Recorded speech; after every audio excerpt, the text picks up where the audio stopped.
Today's episode is brought to you by the Daily Gardener Friday newsletter. You can subscribe to the newsletter over at thedailygardener.org. Hi there, and welcome to The Daily Gardener, a podcast about garden history and literature. I'm Jennifer Ebling, and today is March 7th. Today in garden history, we celebrate the birth of Luther Burbank. He was an American botanist and horticulturist, and he was born on this day, March 7th, in 1849. During his 55-year career, Luther developed over 800 varieties of plants. He's remembered for many plant creations, including the Shasta daisy and the white blackberry. A russet-colored variant of a Luther potato became the world's predominant potato in food processing. It was called the russet Burbank potato. Luther hoped that his potato would revive Ireland's potato production after late blight destroyed potatoes across Europe. Luther once said, "Flowers always make people better, happier, and more helpful. They are sunshine, food, and medicine to the mind." And it was on this day, March 7th, in 1858, that Robert Fortune left for his fourth trip to China. Months earlier, Robert had sent thousands of tea seeds to the United States. But the Americans didn't feel that they needed Robert's help to cultivate the plants, although the distribution of the little seedlings wasn't very strategic. Most of the seeds and plants were distributed through members of Congress from southern states who sent the little tea plants home to their farming constituents.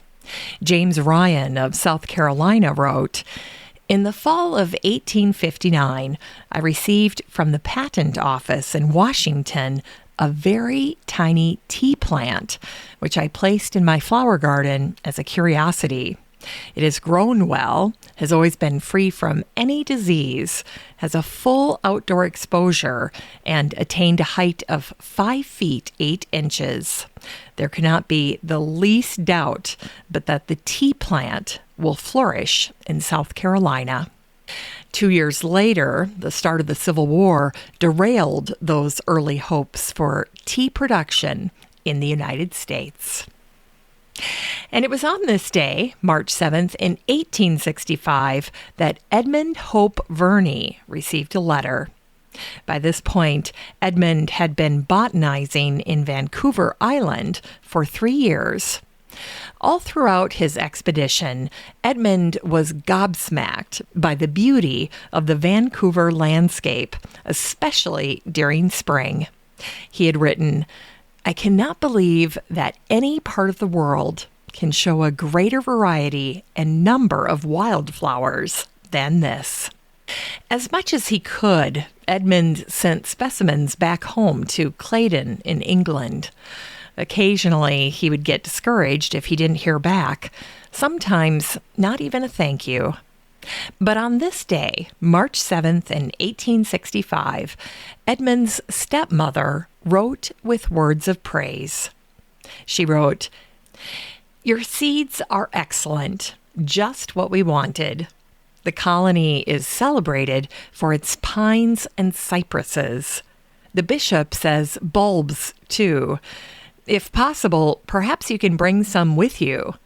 And all lilies are valuable." It's time to grow that garden library with today's book, The Art and Science of William Bartram by Judith McGee. This book came out in 2007, and it's one of the best authoritative books on William Bartram. William was an eminent artist and naturalist, and he was one of the first people to explore the flora and fauna of the American Southeast between 1773 and 1777. Bartram's work was sent to his patron back in London, and today the London Natural History Museum houses most of William Bartram's drawings. Judith's book showcased for the first time all 68 Bartram drawings from the Natural History Museum, along with other pieces from his contemporaries.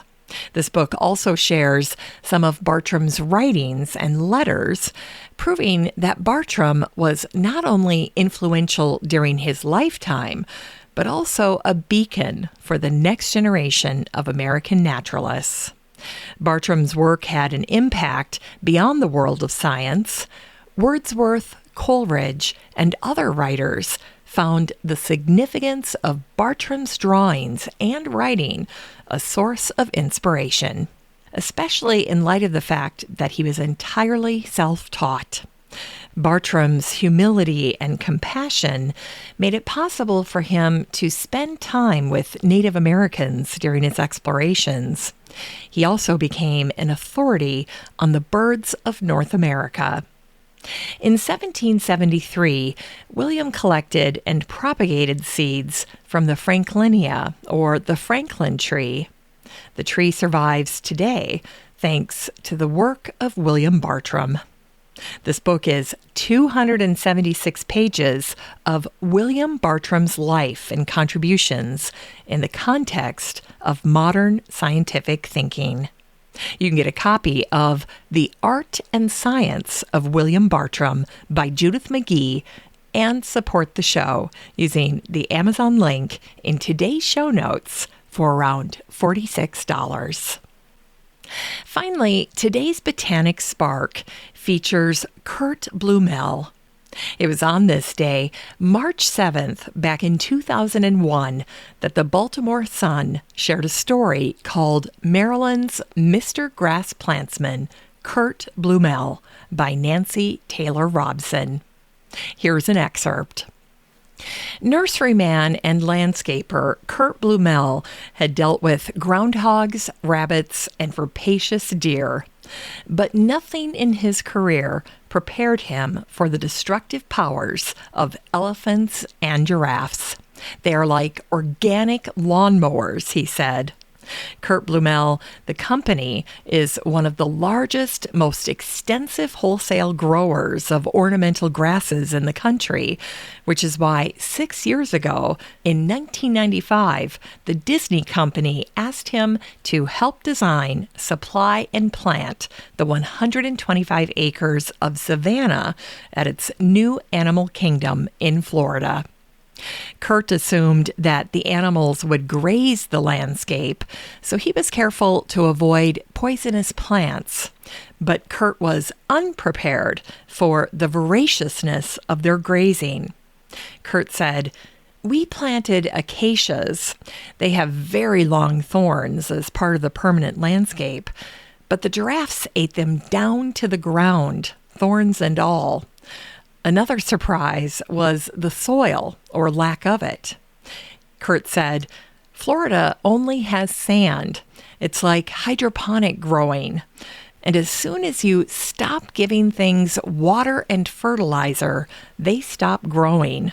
But with food and water, in 3 months, the vegetation was unbelievable. We miscalculated planting distances as a result." Kurt died of cancer in 2014 at the age of 81. He was known as Mr. Grass and the King of Grasses after a lifetime spent championing ornamental grasses and perennials to bring nature, movement, and vibrancy to the landscape. Well, that's it for today's show. Just remember that you have a standing invitation to join the free Facebook group for listeners of the show. The next time you're over at Facebook, just search for Daily Gardener Community, where you'd search for a friend and then request to join. And if you'd like more of The Daily Gardener, you can subscribe to the newsletter over at thedailygardener.org. And don't forget that you can also show your support for the show by using the Buy Me a Coffee link over at the website or in today's show notes. This is Jennifer Ebling. Thanks for listening to The Daily Gardener. And remember, for a happy, healthy life, garden every day.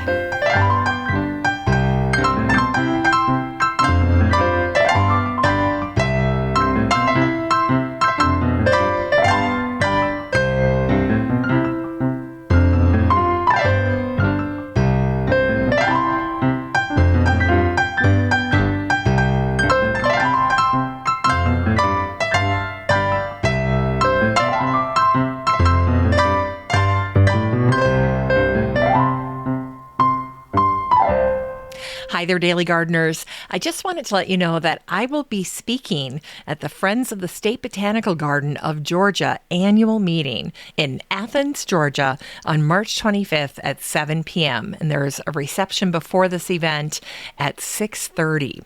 Anyway, this is their 50th anniversary, and I'll be giving a presentation on some of the women who influenced botanical illustration and who created marvelous botanical porcelain art, which is now truly a dying art. In fact, in the United States, there are no longer any porcelain studios in operation. All of the beam studios have closed. And so these pieces are only going to become more scarce and more precious over time. Now, in Athens, there is a brand new porcelain and decorative arts museum at the Center for Art and Nature, and it's right next to the Visitor Center at the Botanical Garden of Georgia. This porcelain and decorative arts museum houses the collection of Dean Day Sanders, a passionate gardener and art collector with an extensive concentration in botanical porcelain. And so this museum is special because it's the first of its kind to integrate decorative arts in a garden setting to celebrate nature.